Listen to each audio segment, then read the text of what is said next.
नमस्कार श्रोते हो. आज आपण डॉक्टर अशोक राणा यांच्या बरोबर आहोत. डॉक्टर अशोक राणा हे इतिहास संशोधक, मूर्ती अभ्यासक, संस्कृती अभ्यासक, चित्रकार, लेखक आहेत. त्यांच्याशी आपण चर्चा करून वेळोवेळी भारतीय इतिहासातील हिंदू देवतांचा इतिहास माहिती जाणून घेत असतो. त्याचबरोबर हिंदू संस्कृती, वैदिक संस्कृती याबद्दलही माहिती जाणून घेत असतो. या अगोदर आपण त्यांच्याशी चर्चा करून भारतीय मातृदेवतांचा इतिहास काय आहे या मालिकेत जवळजवळ 30 भागातून आपण माहिती जाणून घेतली. ते भाग मराठी दर्शन या चॅनलवर डॉक्टर अशोक राणा या पॉडकास्टमध्ये उपलब्ध आहेत, ते तुम्ही पाहू शकता. त्याचबरोबर पितृपक्ष आणि पितरपूजा या मालिकेतील 3 भागात आपण पितृपक्ष या संबंधीची माहिती जाणून घेतली होती. पितर समूह काय आहे तेही जाणून घेतलं. तेही 3 भाग मराठी दर्शन या चॅनलवर उपलब्ध आहेत, तेही तुम्ही नक्की पहा. त्याचबरोबर परशुराम, गणपतीची मिथक, सत्यकथा, गाडगेबाबांबद्दलही त्यांनी माहिती सांगितली होती एका एपिसोडमध्ये. त्या संबंधीची माहिती तुम्ही मराठी दर्शन चॅनलवर नक्की पहा. त्याचबरोबर नारद कोण होते, सरस्वती, शारदा झाली सरस्वती, हा एक एपिसोड आपण केला होता. हेही एपिसोड तुम्ही नक्की पहा.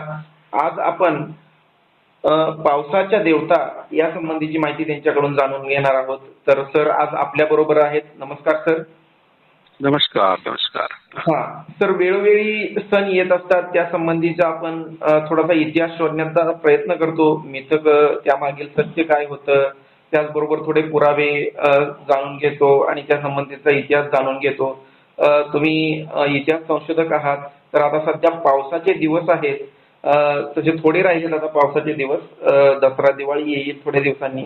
तर पाऊस कसा पडतो हे अश्मयुगीन माणसाला जेव्हा माहीत झालं, त्याबद्दल त्याची कुतूहलता काय होती पावसाबद्दलची, आणि त्या पाऊस कोण पाडतं हा त्यावेळेचा त्याचा समज काय होता, या संबंधीची माहिती सर पूर्वीपासून काय सांगता येईल तुमच्या भाषेत सर, तेवढं जाणून घ्यायचं होतं. महत्वाचा हा प्रश्न आहे, कारण पावसावर आपलं जीवन अवलंबून आहे. म्हणजे आपल्या पृथ्वीवर जर पाणी नसतं तर आपण निर्माणच झालो नसतो. ज्या ठिकाणी पाणी आहे त्या ठिकाणी जीवन आहे. मंगळावर पाणी शोधण्याचा प्रयत्न संशोधन करतायत आणि त्यातून मग तिथे काही वस्ती करता येईल का, असाही एक विचार त्यांचा चालू आहे. म्हणजे महत्वाचं आहे पाणी. आता हे पाणी येतं कुठून, तर येतं ह्या आकाशातून. तर आकाशातून कोण पाठवतं असा प्रश्न पहिल्यांदा जेव्हा केव्हा माणसाच्या मनात निर्माण झाला, तेव्हा कोणतरी आहे आणि ते आपल्याला पाऊस पाडतं. आणि विशेषतः शेतकरी वर्ग हा पावसाची अगदी चक्रकासारखी वाट पाहतो, कारण पेरण्या त्याला करायच्या असतात आणि पूर्ण त्याचा अर्थव्यवहार, त्याचं जे अर्थशास्त्र आहे पावसावर आणि विशेषतः शेतीवर अवलंबून असल्यामुळे पाऊस त्यांच्या आयुष्यात फार मोठा असतो. आता उन्हाळा जो आहे तो अगदी आपल्याला त्रासून सोडणारा, ताऊन सुलाखून काढणारा, आणि पावसाचा थेंब पडला की प्रत्येकालाच त्याचा आनंद होतो की आता पुढला काळ हा चांगला सुखाचा काळ राहणार आहे. म्हणून लहानपणी प्रत्येकाने एक गाणं असं म्हटलं असतं, ये रे रे पावसा तुला देतो पैसा, आणि पैसा झाला खोटा पाऊस आला मोठा. म्हणजे खूप पाऊस यावा अशी अपेक्षा या गाण्यातून आहे. आणि अशा प्रकारची अनेक संस्कृतीमध्ये गाणी आहेत, अनेक देशांमध्ये आहे, कारण पाऊस महत्वाचा आहे. तर आपल्या आधी, म्हणजे आपल्या आधी जी एक अवस्था होती आपली, ती आदिम अवस्था होती. आताही आपल्याला आदिवासी दिसतात, आपल्या अवतीभोवती अनेक खेड्यांमध्ये, डोंगरदऱ्यांमध्ये आदिवासी राहतात आणि त्यांची संस्कृती, त्यांच्या परंपरा आपल्यापेक्षा थोडा वेगळ्या आहे, आपल्यापेक्षा म्हणजे नागरी जीवनापेक्षा. पण आपण सगळे केव्हा तरी या अवस्थेत होतो. तेव्हा मग पाऊस पाडण्याकरता एखाद्या देवतेला आपण विनंती केली असेल, आग्रह केला असेल, प्रार्थना केली असेल, तर त्याचं मूळ आपल्याला सापडतं आदिवासींच्या एका देवतेत. म्हणजे ठाणे जिल्ह्यामध्ये वारली ही जमात आहे, अतिशय प्रसिद्ध आहे. आणि ती जी जमात आहे ती आता जगभर वेगळ्या कारणांनी प्रसिद्ध आहे, कारण वारली चित्रकला ही जगभर पोचलेली आहे. जिव्या सोम्या मसे नावाचे एक मोठे चित्रकार होते वारली जाती जमातीमध्ये, आणि त्यांना पद्मश्री पदवी ही सरकारने दिली होती, कारण त्यांनी वारली ही चित्रकला शहरापर्यंत आणली आणि लोकांपर्यंत पोहोचवली. अशा तऱ्हेने वारली आपल्याला चित्रकला म्हणून माहिती आहे, पण वारली ही जमात अनेक दृष्टीने महत्वाची आहे. त्यात विशेषतः त्यांची दिवाळी थोडी वेगळी असते आपल्यापेक्षा. तसंच आपण आदिवासींची दिवाळी नावाचा एक वेगळा एपिसोड घेऊ पुढे दिवाळीच्या काळात. तर त्यांच्यामध्ये एक देव आहे, त्याचं नाव नारण देव असं ठेवलं आहे त्यांनी, नारण देव. आपण नारदाच्या एपिसोडमध्ये पाहिलं होतं की नार हा शब्द पाण्यासाठी वापरला गेला होता प्राचीन संस्कृतीमध्ये, म्हणजे भारतातल्या प्राचीन इतिहासामध्ये. आणि ऋग्वेदात त्याचा उल्लेख येतो. याचा अर्थ सर्वात जुनं दैवत ते आहे. आणि ते जे पावसाला बांधणारे, की पावसाची आराधना करणारे, पाण्याचं रक्षण करणारे जलरक्षक लोक होते, हे वैदिकांच्या विरोधात होते किंवा वैदिक त्यांच्या विरोधात होते. म्हणून नार शब्दाबद्दल, की नार नावाचा एक संप्रदाय होता आणि त्याच्याबद्दल जो तिरस्काराचा भाव हा वैदिक ग्रंथामध्ये आला आहे, त्यावरून तो अवैदिक संप्रदाय होता असं शंभा जोशींनी आपल्या वैदिक देवता आणि संप्रदाय या पुस्तकात मांडलेलं आहे. तर आपण त्याचा संदर्भ वाक्य एकदा मागच्या एका एपिसोडमध्ये घेतला होता. तर त्याचं मूळ सापडतं आपल्याला ह्या वारली आदिवासींच्या नारण देवामध्ये. तर जंगलचे राज्य नावाचं एक पुस्तक वारलीच्या एकंदर जीवनावर कुसुम नारगोलकर आणि वसंत नारगोलकर यांनी लिहिलं आहे. जंगलचे राजे, हा जंगलचे राजे नावाचं एक पुस्तक आहे. अच्छा. आणि ते वारलीच्या जीवनावर आहे, एकंदर त्यांचं जीवन कसं आहे, त्यांच्या समस्या. कारण ते स्वतः वारली जमातीमध्ये काम करत होते, दोघेही कुसुम आणि वसंत नारगोलकर. आणि त्यांनी त्यांच्या पुनर्वसनासाठी म्हणा की त्यांच्या एकंदर चांगल्या सुफल जीवनासाठी प्रयत्न केला होता त्यांच्या परीने. तेव्हा त्यांचा जो अभ्यास झाला त्यात त्यांनी त्या पुस्तकात पृष्ठ 60 क्रमांकावर त्यांनी अशी माहिती दिलेली आहे की नारणदेव हा सर्व जमातीचा देव आहे. अच्छा. ही आणि त्यांची पर्जन्य देवता असल्यामुळे सर्वात मोठी देवता म्हणून मानली जाते. आता तो नारणदेव कसा असतो तर एवढ्या एखाद्या दगडाला किंवा सुपारीला ते शेंदूर लावतात आणि त्यालाच ते नारणदेव म्हणतात. त्याची वेगळी मूर्ती वगैरे काही ती बनवत नाही. आकार आणि मोदकासारखा असलेला एक साधारण मोठ्या टोपलीत तांदूळ घालून तिथं देव ठेवला असतो. म्हणजे तांदूळ त्यांचं महत्वाचं धान्य आहे, त्यात ते ठेवतात. तर प्रत्येक घराण्यात नारणदेवाची फक्त एकच मूर्ती असते आणि घराण्यातील इतर लोकांना ती हवी असेल तर त्यांना मागतात आणि पूजा करतात. ज्या टोपल्यात देवाच्या मूर्ती ठेवतात त्या टोपल्या आपल्या घराच्या मागच्या बाजूला, भिंतीला आतल्या बाजूला टांगून ठेवतात. म्हणजे ही त्यांची एक वैशिष्ट्य आहे. त्यांच्या ज्या वारली लोकांच्या ज्या स्त्रिया आहेत त्या स्त्रियांनी मासिक पाळी चालू असताना त्या बाजूला फिरकायचं नसते. म्हणजे मासिक पाळीबद्दल चा जो निर्बंधाचा एक आदेश किंवा परंपरा आहे ती त्यांच्यात आहे. म्हणजे माघ महिन्यातल्या शुद्ध द्वितीयेला वारली लोक नारणदेवाची मोठ्या समारंभाने पूजा करतात. आता भाद्रपद महिना चालूच आहे सध्या. हा नारणदेवाचाच काळ आहे. तेव्हा ते नारणदेवाच्या नावाने घरात दिवा लावून ठेवतात. माही बीजेच्या दिवशी नारणदेवाची मूर्ती घरात पाटावर तांदूळ पसरून त्यावर ठेवतात. जवळच एक पाण्याने भरलेलं मडकं किंवा कळशी ठेवतात, तिच्यावर नारळ ठेवतात. भगत म्हणून त्यांचा एक उपाध्याय असतो, पुरोहित असतो, तो पूजा करतो, नारळ फोडतो आणि कोंबडीचा बळी देतो नारणदेवाला. अच्छा. नंतर तरुण पुरुष पानाफुलांनी शरीर शृंगारून त्याच्या भोवती नाचतात. पूजेचा सर्व विधी रात्रीच्या पहिल्या प्रहरात आटोपतो. नाच गाणी दारू पिणं रात्रभर चालू असतं. म्हणजे आदिवासींच्या सगळ्या सण उत्सवाचं वैशिष्ट्य आहे की त्यात नाच असतो आणि विशेषतः दारू पिणं आवश्यकच असतं. आता या नारणदेवाची जी कथा या वारली जमातीमध्ये आहे, आदिवासींमध्ये आहे, ती कथा थोडी वेगळी आहे. आणि पाऊस पाडण्यामध्ये त्याचा काय सहभाग होता तो या कथेतून व्यक्त झालेला आहे. तर ती कथा पाहू. लिहिलाय त्यांच्या पुस्तकात, त्याचा संदर्भ घेऊन पाहू. नारणदेवाची आई एकदा मासिक पाळीनंतर विटाळाचे कपडे धुण्याकरता समुद्रावर गेली. ते घाणेरडे कपडे आपल्या पाण्यात बुचकळले जाणार ही कल्पना सागराच्या मनाला रुचली नाही. म्हणून तो तिच्यापासून बराच दूर सरकला. त्यामुळे ती निराश झाली आणि का नदीकाठी गेली. परंतु नदीलाही ते आवडले नाही. ती एकाएकी आटून गेली. ती बिचारी स्त्री हताश होऊन घरी परतली. तिने घराजवळील गाईच्या गोठ्यात ते कपडे पुरून टाकले. काही दिवसानंतर त्या ठिकाणी बांबूंचे झाड उगवले आणि त्याच्या कोवळ्या कोंबातून एक लहान गोजीरवाणे बालक बाहेर आले. आणि ते बालक म्हणजे नारायणदेव. अशी कथा या आदिवासी जमातींमध्ये प्रचलित आहे. आता श्रोत्यांना मी सांगू इच्छितो, जिथं जिथं अशा कथा मिथकं येतील तिथं हा संदर्भ द्यावा लागतो. हे याला इतिहास समजू नये असं मी इथं उल्लेख करतो. सर तुम्ही कंटिन्यू करू शकता. बरोबर आहे. आता ही मिथकं तयार का होतात त्याची कारण आपण पाहूच आता. पण आता ही जी नारायणदेवाची कथा आहे त्यामध्ये पुढे असं म्हटलं, जसा तो मोठा होऊ लागला तस तसे त्याचे तेज वाढू लागले. समजू लागल्यानंतर त्याने आपल्या वडिलांचे नाव आपल्या आईला विचारले.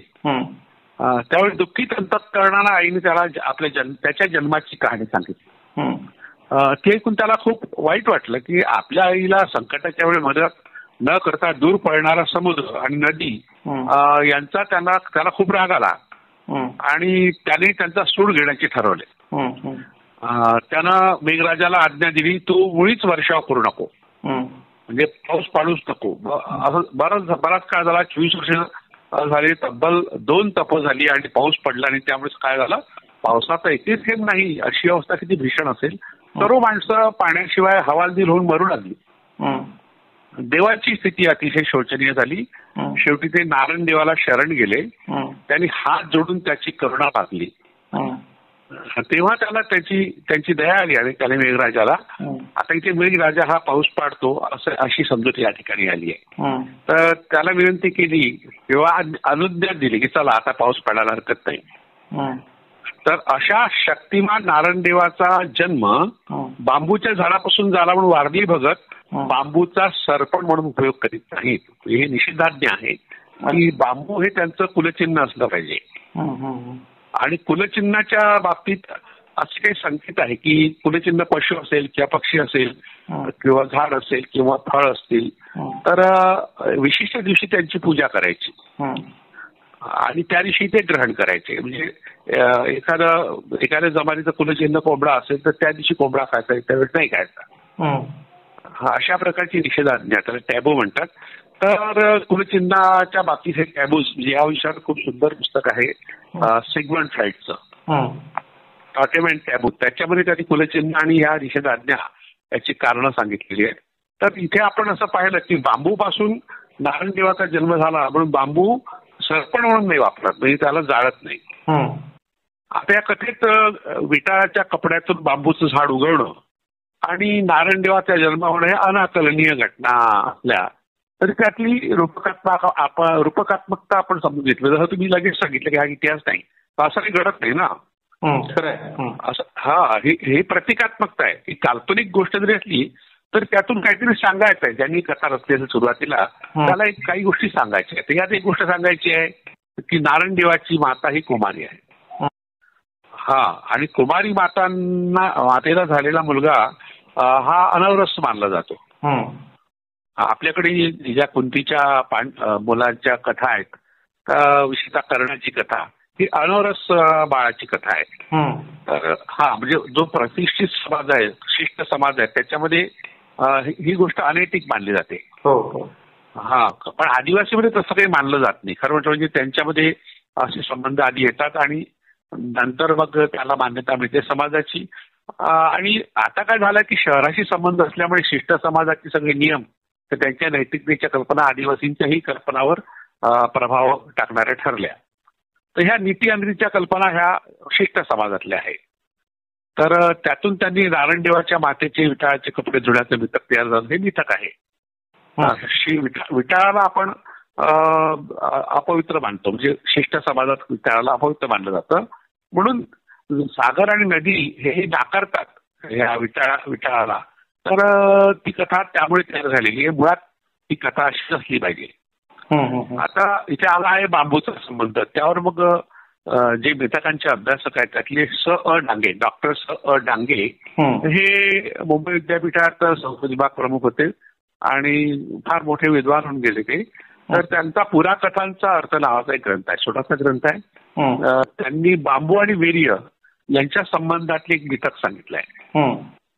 ते पार्वतीला पण प्रत्यक्ष महादेवाला तिच्याही समागम करावा असं वाटलं.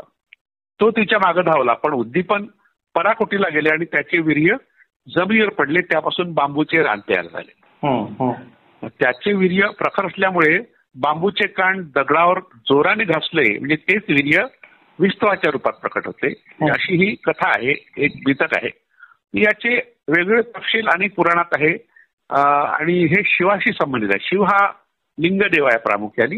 म्हणजे लिंग पूजा जी सुरू झाली त्यातून शिव हे दैवत पुढच्या काळात तयार झालं. तर त्यामुळे अशा प्रकारची कथा ही सांगितली जाते ज्या पुराणामध्ये.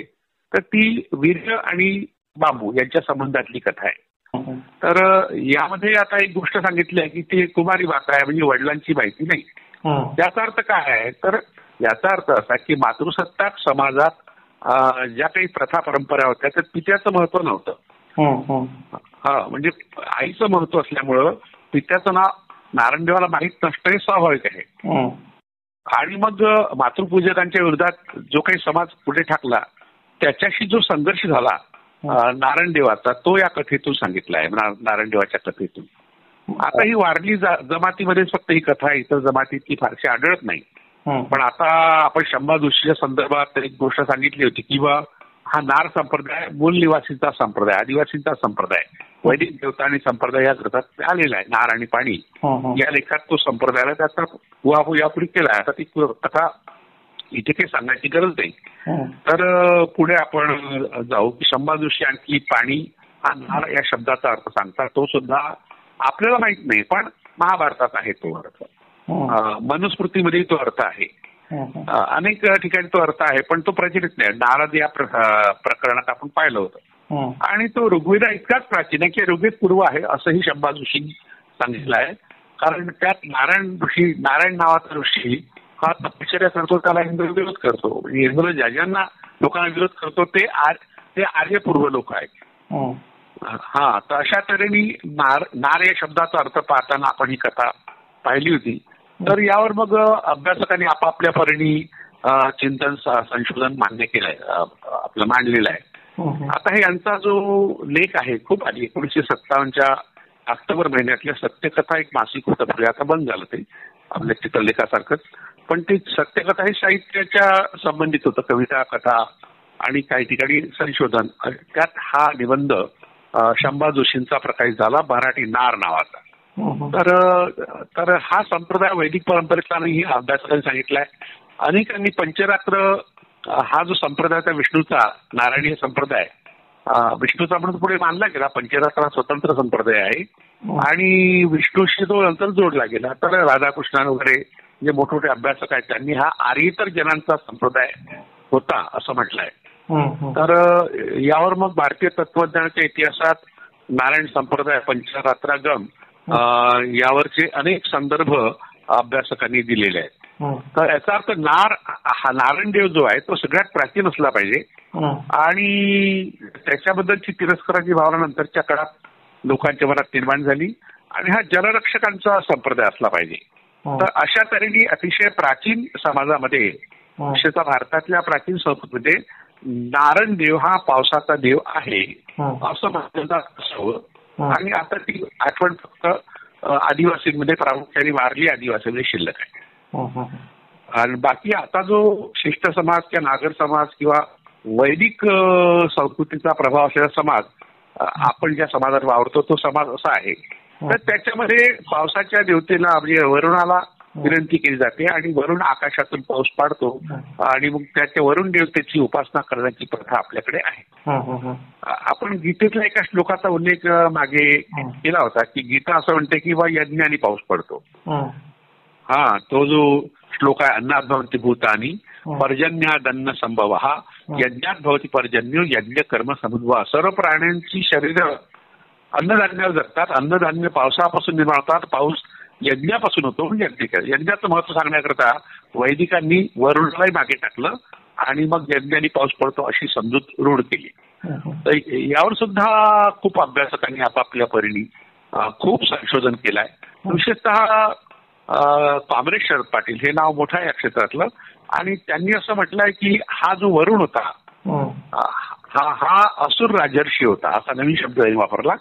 असुर आणि असुर राजर्षी, राजर्षी ही एक पद आहे आणि असुरांपैकी तो होता. म्हणजे त्यांनी त्या आकाशातल्या अमूर्त देवाला मूर्त करून टाकलं आणि शूद्राची गुलामगिरी भाग 1 या ग्रंथामध्ये त्यांनी पृष्ठ 45 मध्ये वरुणाला सर्पाचा राजा म्हटलंय. म्हणजे सर्प हा भूमीतून बाहेर येतो पण तो भूमीचा पती या अर्थाने. आणि म्हणजे हे नाग ज्यांचं कुलचिन्ह आहे अशा लोकांचा तो राजा होता असं यातून दिसतं. म्हणजे काँग्रेस शरद पाटलांच्या ह्या विवेचनातून दिसतं. तर त्यांनी आणखी पुढे असं म्हटलंय की बली, नरक, प्रल्हादासारखी सर्व महाअसुर यांना महाअसुर म्हटलं. आणि अनार्य दैत्य व दानवाचे संघ, दानवांची संघ होते. जसे गण असतात तसे संघ असतात. संघ म्हणजे अशा लोकांचा समूह जो लोकशाही व्यवस्था मानतो. गण हा शब्द त्यासाठी वापरला गेलाय. वरुणाचं दैवी सभागृह होतं, त्यात ते बसत होते असं महाभारत म्हणतं. आणि एक आणखी महत्वाची गोष्ट शरद पाटलांनी सांगितली आहे, निर्वृती, हिचा उल्लेख आपल्या अनेक एपिसोडमध्ये आलाय. ती वरुणाची एक पत्नी होती. तिचे निवृत्ती, त्या वरुणाच्या अनेक पत्नीपैकी एक पत्नी निर्वृती होती आणि तिने जन्माला घातलेल्या लोकांना नैऋत म्हणून ओळखलं जात, नैऋत राक्षस. आणि राक्षस असाही शब्द त्यांच्याकरता वापरला जात होता. आणि आपल्याकडे जो पाऊस पडतो नैऋत्य मान्सून ज्याला आपण म्हणतो, त्या नैऋत्य दिशेत पडून तो पाऊस येतो म्हणून तो निऋतीचा पाऊस आहे, नैऋत्याचा पाऊस आहे. आता तो पाऊस परतीकडे जातोय, म्हणजे पावसाच्या मोसमी वाऱ्याचा सुरू झालाय आणि मोठ्या प्रमाणात बऱ्याच ठिकाणी पाऊस सुरू झालाय. म्हणून निऋतीचं महत्व जे आहे, आता दक्षिण भारतातल्या अनेक कुटुंबामध्ये त्यांची घरं असतात, त्यांच्या नैऋत्य कोपऱ्यात एक कोपरा निवृत्तीसाठी असतो आणि विशेषतः त्या ठिकाणी नागदेवतीची पूजा होते. नागकुवा असं त्यांना नागक्कल तिथे असतात. तर नागक्कल म्हणजे नागाची शिळा. अशा तऱ्हेने वरुण आणि नाग यांचा संबंध हा काँग्रेस शरद पाटलांनी समजावून सांगितला. आणि ते म्हणतात वरुण हा पहिलाच राजर्षी आहे, ज्याला राजा म्हटलं गेलं. राजा हा शब्द यक्ष संस्कृतीमध्ये वापरला जात होता, हे आपण यापूर्वी पाहिलेलं आहे. तर असा हा वरुण हा असुर होता, म्हणजे तो आर्यांपैकी नव्हता, वैदिकांपैकी नव्हता आणि सिंधू संस्कृतीतलं ते शेवटलं दैवत होतं आणि सर्वात प्राचीन असं दैवत होतं. आणि आर्यांनी काय केलं की त्याची लोकप्रियता खूप असल्यामुळे त्याला स्वीकारलं. म्हणजे ऋग्वेदामध्ये वरुणाला वाहिलेली काही सूक्तं आहेत. आता हा शब्द जो आहे वरुण हा कुठून तयार झाला त्याबद्दलही काही विश्लेषण अभ्यासकांनी केलंय. वरु नावाचा धातू आहे आणि त्या धातू म्हणजे शब्दाच्या मुळाशी असलेला शब्द. तर त्यातून वेढून घेणे, व्यापून राहणे, त्यातून मग वर्षा हा शब्द आला पुढे. तर आणि मग जेव्हा वरुणाचं महत्व कमी झालं आणि त्याचा संप्रदाय कमी झाला तेव्हा मग इंद्र पाऊस पाडतो अशी एक संकल्पना आली. आणि मग इंद्राचं महत्व कमी करण्याकरता भागवतामध्ये कृष्णाने इंद्रपूजा नाकारली आणि त्यांनी सांगितलं की इंद्र काही पाऊस पडत नाही आणि पाऊस पाडतो तो गोवर्धन पर्वतामुळे. गोवर्धन पर्वत त्यांच्या परिसरातला एक मोठा पर्वत होता, आताही आहे तो. तर त्यांनी सांगितलं की बाई गोवर्धन पर्वतात पाऊस पडतो, एक पर्वताला ढगळतात आणि पाऊस पडतो, हेच वास्तव आता आपल्याला कळलं आहे. कारण सूर्याच्या उष्णतेची समुद्राच्या पाण्याची वाफ होते, वाफेचे ढग होतात, ढग मग पडतात डोंगराला वगैरे आणि तिथून मग पाऊस पडतो. ही जी आता वैज्ञानिक माहिती आपल्याला मिळाली आहे तीच माहिती या इसवी सनापूर्व 2ऱ्या शतकातलं किंवा काही लोकांचं म्हणणं की इसवी सनाच्या 7व्या शतकात तयार झालेला हा जो ग्रंथ आहे त्या ग्रंथामध्ये ही माहिती आली आहे. आता तेव्हा काही वैज्ञानिक शोध वगैरे लागले नव्हते, पण एक अंदाज होता की पाऊस हा डोंगरावर पडतो, म्हणजे डोंगरामुळे पडतो असा समज होता. म्हणून त्यांनी इंद्राची पूजा करणं याला विरोध केला आणि गोवर्धन पर्वताचं महत्व सांगितलं आणि त्याची पूजा सुरू केली. तर पूर्वी पाऊस पडण्याकरता इंद्रयाग नावाचा याग होता. इंद्रयाग, याग म्हणजे यज्ञ. तर त्याला विरोध करण्याकरता कृष्णाने काय केलं की गोवर्धन याग सुरू केला, म्हणजे गोवर्धनाची पूजा करायची. आता त्याला याग म्हणत नाही, गोवर्धन पूजाच म्हणतात.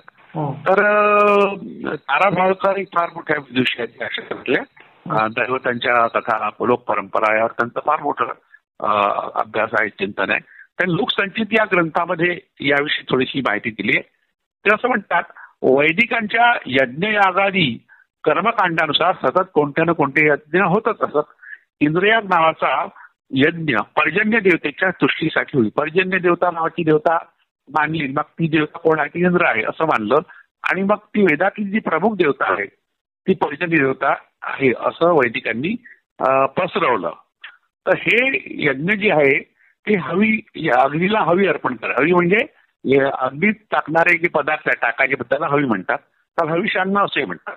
तर तूप तांदूळ वगैरे जी अतिशय जीवनावश्यक वस्तू आहे त्या जाळलं जात होतं. ह्या ते आर्यन निर्माण केल्या नाही.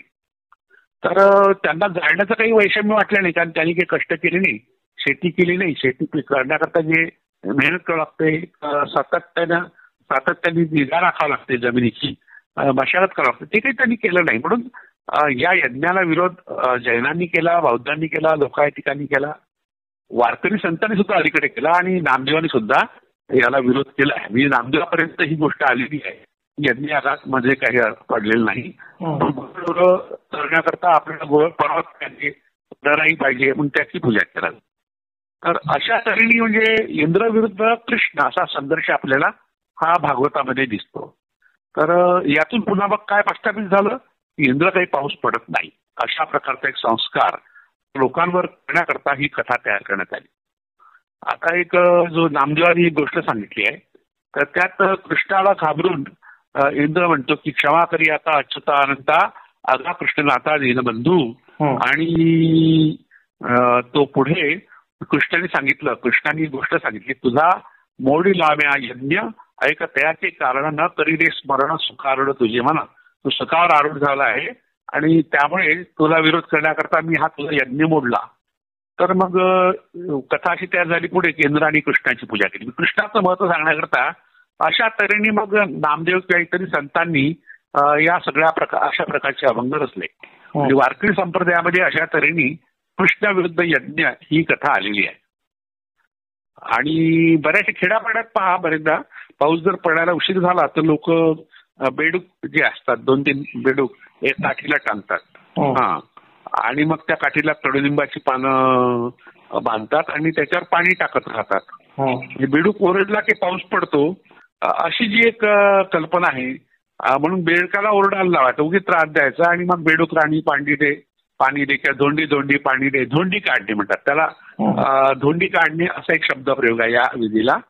तर या धोंडी धोंडी पाणी दे या गाण्याच्या कथेवर डॉक्टर प्रभाकर मांडे फार मोठे विद्वान होते. लोकसाहित्यावर त्यांनी खूप मोठं संशोधन केलं आहे. त्यांनी लोकसाहित्याचे अंतःप्रवाह या ग्रंथात मराठवाड्यात असं एक गाणं दिलं आहे. ते गाणं आपण पाहू आता. दगडाचा देव पाणी मोठा येव, मेघराजा पाणी दे, साडी दाळी पिकू दे, धोंड्या धोंड्या पाणी दे, डाळ साळ पिकू दे, पाणी आला सळगदारी, पाणी आला सळगदारी, कुणब्याच्या शेतावरी कुणबी राजा हरिक झाला, एटण घेऊन घरी आला. तर एटण लावले खुंटीला, सांगून लागला नारीला, आली बाजरी तासोता. म्हणजे अशा तऱ्हेने पावसामुळे पीक कसं आलं हे तो आपल्या बायकोला सांगतोय. तर अशी एक कथा यांनी सांगितली आहे. प्रभाकर मांडेंनी ही गाणं आपल्याला सांगितलं आहे. सर मला काय म्हणायचं होतं, आता निवृत्ती आपण नैऋत्य मान्सून वारे म्हणतो.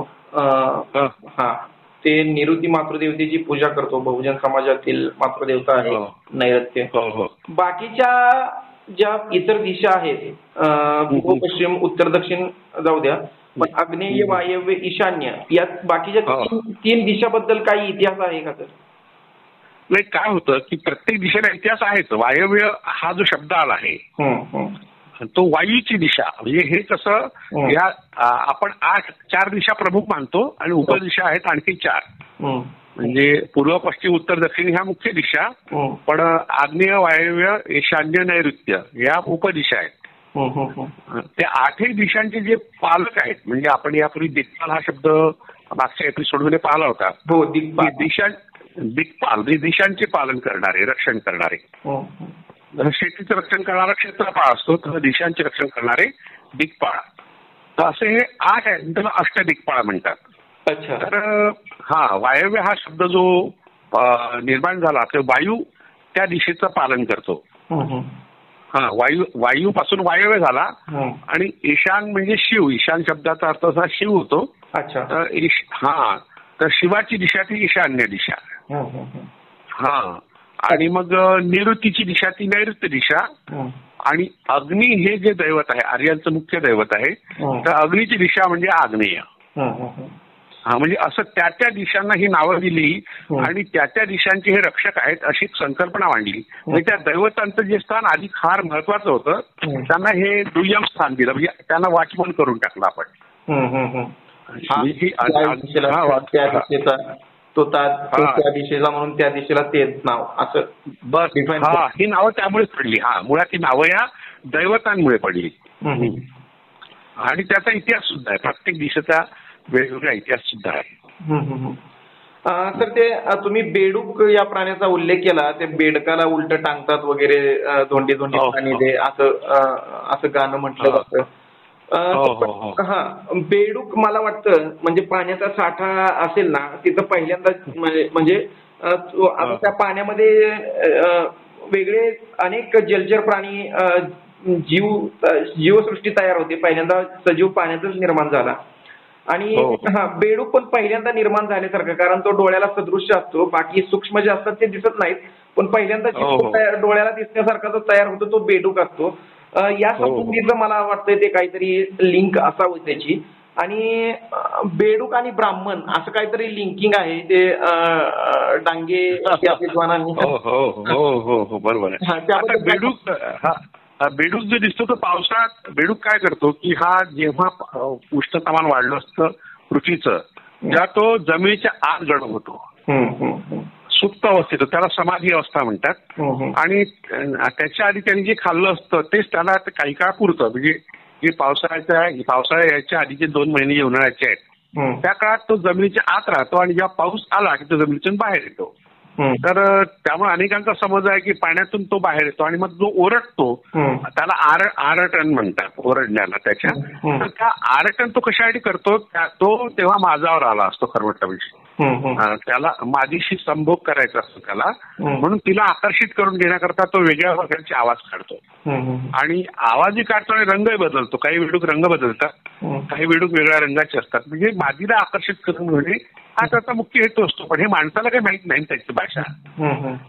पण माणसालाच वाटलं की तो ओरडतो म्हणून पाऊस येतो आणि त्याच्या ओरडण्याचा आणि पावसाचा संबंध फार प्राचीन काळापासून माणसाने जोडला. त्यामुळे धोंडी धोंडी पाणी दे किंवा बेडूक राणी पाणी दे अशा प्रकारची गाणी तयार झाली. काही ठिकाणी बेडका बेडकीची लग्नही लावतात.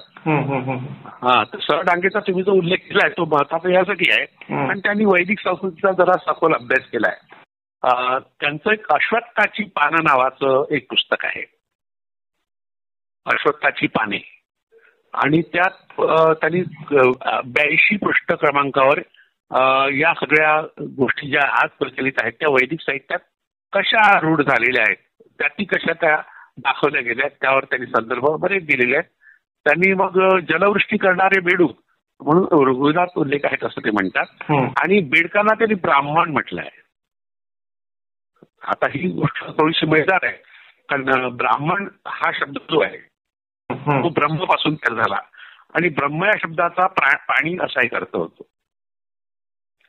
ब्रह्म शब्दाची जी हानी करताय त्यात एक पाणी हा एक अर्थ आहे. म्हणजे बेडूक पाणी देतो म्हणून बेडकाला ब्राह्मण म्हटलं असावं हा एक भाग. दुसरा जे ब्राह्मण लोक मंत्र म्हणतात ना तर त्या मंत्राचा जो ध्वनी आहे तो बेडकासारखा असतो. हा म्हणून त्यांनी ही पाण्याची गाणी आहेत म्हणजे पर्जन्य गीत आहेत तर त्या गीतांना मंडूक सुक्त म्हटलं आहे आणि त्यात जी मंडुकी आहे मंडूक आणि मंडुकी पुन्हा नर आणि मादी यांचा संबंध आहे. त्यात त्यांनी एक ऋचा सांगितली अथर्ववेदातली ऋचा आहे. ती ऋचा कशी आहे उपप्रपद मंडुकी वर्षमा वद तादुरी मध्ये हृदस्य प्लवस्य विगृह्य चतुरः पदहा.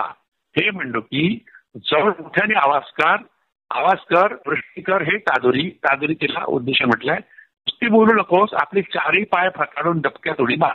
म्हणजे अशा तऱ्हेने प्राचीन काळापासून ज्या काही समजुती होत्या त्याचा संदर्भ हा वैदिक साहित्यात आलेला आहे. वैदिक परंपरेत बेडकाला पावसाचं प्रतीक मानत होते असं त्यांनी यातून सांगितलं. पण बेडकाला ब्राह्मण म्हणण्याचं कारण हेच आहे की त्याचा वेद पठणाचा जो उच्चार आहे ध्वनी आहे तो बेडकासारखा असतो म्हणून म्हटलं असावं असाही त्यांनी अंदाज या ठिकाणी व्यक्त केलेला आहे. खरं आहे सर.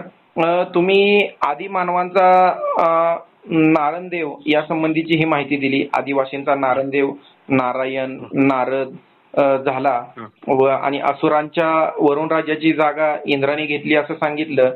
हे कसं घडलं हेही सांगितलं. पावसाच्या लहरीपणात काही बदल झाला हेही तुम्ही सांगितलं. आणि जसं म्हणजे माणसाला जाण व्हायला लागली की पाऊस कसा पडतो, तर बहुजनांमध्ये नैऋत्य दिशेने येणाऱ्या वाऱ्याला निऋतीचं स्थान दिलं गेलं. निऋती आणि वरुण राजा यांचा संबंध जोडण्यात आला. नंतर आर्यांनी वरुणाची जागा इंद्राला दिली. इंद्राला मान्यता दिली की हा पावसाचा देव आहे असं सांगितलं. त्यावेळी कॉम्रेड शरद पाटील यांचा दाखले दिले. तसंच डांगे सरांचेही तुम्ही दाखले दिले. सर बाकीचं म्हणजे आता जसं जसं म्हणजे विज्ञान पुढं आलं तसं तसं अलीकडच्या काळामध्ये, म्हणजे आता हे झालं पूर्वीच्या देवी देवतांच्या काळामध्ये, तसं अलीकडे राजे महाराजे होऊन गेले. त्यांच्यात त्या ह्या पूजनाच्या किंवा पावसाबद्दलच्या काही मतांतर झाली किंवा जसं 2 विभाग पडले. वैदिकांनी बहुजनांनी यामध्ये काय बदल केले ते काय सांगता येईल का याबद्दल थोडस, किंवा काय? आता हे खरं आहे की आता सुशिक्षित शिकलेले लोक मोठ्या प्रमाणात आहेत. म्हणजे 5व्या वर्गात जाणारा मुलगा किंवा मुलगी यांना हे विज्ञान माहित आहे की पाऊस कसा पडतो. आणि न शिकलेल्या लोकांनाही माहित झालेलंच आहे. आता काही नवीन गोष्ट नाही आहे. न शिकलेले लोक फार कमी आहेत, आता फार सापडणार नाही. पण शिकलेले लोक सुद्धा बरेचदा या प्रथा परंपरांच्या आहारी कसे जातात. आपण आता पाहतो की जेव्हा पाऊस उशिरा पडतो तेव्हा भटजी लोक सांगतात की आता आपण हा पावसाच्या साठी आपण याग करू. वरुण याग त्याला म्हणतात, वरुण यज्ञ, पर्जन्य यज्ञ. आणि मग तेव्हा मग पाण्यात म्हणजे अनेक असे मोठमोठे गंज किंवा माठ याच्यात पाणी टाकून मग त्यात बसतात भटजी आणि पावसाची प्रार्थना करतात आणि यज्ञ करतात. म्हणजे हा एक वैदिकांनी आपल्याला लादलेला एक प्रकार आहे. पण दुसरी गोष्ट अशी आहे अवैदिकांमधली, जे वैदिक नाहीये आणि ते शिवाचे पूजक आहेत, त्यांनी ते काय करतात की शंकराचा जो गाभारा आहे, शिवलिंग जिथे ठेवला आहे तो गाभारा पाण्याने भरतात. आणि मग पाणी जर नाका तोंडात जायला लागलं की माणूस काय करतो, खरं बोलतो ना, किंवा आपला जीव वाचवण्याकरता मग बाहेर येतो पाण्याच्या. अशा प्रकारच्या करता खूप ठिकाणी. तसं आपण शंकरालाही नाका तोंडात पाणी टाकतो आणि मग त्याला पाणी पाडायला भाग पाडतो. जे शंकर पाणी देतो, शिवाच्या आज्ञेने पाऊस पडतो अशी समजूत सुद्धा रूढ असली पाहिजे. म्हणून शिवालय जे असतं, शंकराचं जे मंदिर असतं, त्याचा गाभारा खोलगट करतात. म्हणजे मुळातच त्याचं स्थापत्य असं आहे की तो खोलगट यासाठी करतात की बाहेर जाणारं पाणी थांबवलं, तिथे माती लावली, काही लावलं तर पाणी थांबतं आणि मग तो गाभारा भरला जातो. गाभारा भरण्याकरता केलेली व्यवस्था म्हणजे शिवालयाचं अशा तऱ्हेचा हौद तयार करतात ते एक प्रकारे. इतर पाणी निघून जातं. आणि मग आणखी गंमत अशी की बाहेर जे पाणी जातं ना, बाहेर जे पाणी जातं त्याचं सुद्धा एक स्थापत्यशास्त्र आहे की त्याला एक मगरीचं तोंड असते. तुम्ही जर मंदिरं पाहिली आता तुम्हाला आसपास जे मंदिर असेल शिवाराचं, तर त्यात बाहेर जाणारं पाणी असते जे तीर्थ म्हणून लोक घेतात, त्याला मगरीचं तोंड असते. काही ठिकाणी मगरीचं असतं, काही ठिकाणी बैलाचं पण असतं सर. काही ठिकाणी बैलाचं गाईचे असते. गोमुख म्हणतात त्याला, गोमुख म्हणतात. हो. हा मुद्दा महत्वाचा आहे की बैलाला मानणाऱ्या लोकांनी बैलाचं मुख लावलं. ते बैलाचं नसते, ते गाईचं असते खरं म्हणजे, गोमुख लावलं. आणि मगर मगर हे जे आहे हे यमुना नदी जी आहे, अच्छा, तिचं ते वाहन आहे. अच्छा, असं मानलं. गंगा आणि यमुना ह्या नदी देवता आहे ना, तर ज्या ठिकाणी यमुनेचं महत्व आहे त्या ठिकाणी तिला मगरीच्या रूपात तिची पूजा होते. तर म्हणून ते मगरीचं मुख त्या ठिकाणी लावलं जातं. म्हणजे अशा तऱ्हेने पाण्याचा संबंध त्या मुखाशी सुद्धा आहे. श्रोत्यांसाठी मी सांगू इच्छितो, सरांनी याच्या अगोदर पितृपक्ष आणि पितरपूजा या संबंधीची माहिती देताना पितरांचा राजा यम यामध्ये यमुनेबद्दल थोडीशी माहिती दिलेली आहे. तो भाग नक्की पाहावा. त्याचबरोबर सरांची पुस्तकंही जवळ 77 पुस्तकं आजपर्यंत प्रकाशित झालेली आहेत वेगवेगळ्या प्रकाशन संस्थांकडून. तर ती पुस्तकं नक्की मागवावी, वाचन करून त्यावर चिंतन करावं, आपल्या प्रतिक्रिया कळवाव्या. त्याचबरोबर मराठी दर्शनवरील डॉक्टर अशोक राणा या पॉडकास्टमधील प्रत्येक एपिसोड पाहावा. सर, आता पुढच्या भागामध्ये आपण काय चर्चेला घेता येईल? पुढच्या वेळेस आपण भूमातेची आराधना हा भाग घेऊ. अच्छा. तर पावसाची प्रार्थना, पावसाची उपासना करण्याची संप्रदाय आपल्या देशात होते आणि आताही आहे. तसं भूमातेची उपासना करणारी संप्रदाय आहेत. पुढला भाग आपण भूमातेवर घेऊ. हा, तर रसिकांनो, पुढच्या भागात नक्की भेटूया डॉक्टर अशोक राणा या पॉडकास्टमध्ये. तोपर्यंत चॅनलला सबस्क्राईब करा, प्रत्येक व्हिडिओ पहा, व्हिडिओजला लाईक करा, आपल्या प्रतिक्रिया कमेंटद्वारे कळवा. त्याचबरोबर व्हिडिओज आपल्या फ्रेंड सर्कलमध्ये नक्की शेअर करा. पाहत रहा मराठी दर्शन. वेळ दिल्याबद्दल खूप खूप धन्यवाद सर. धन्यवाद.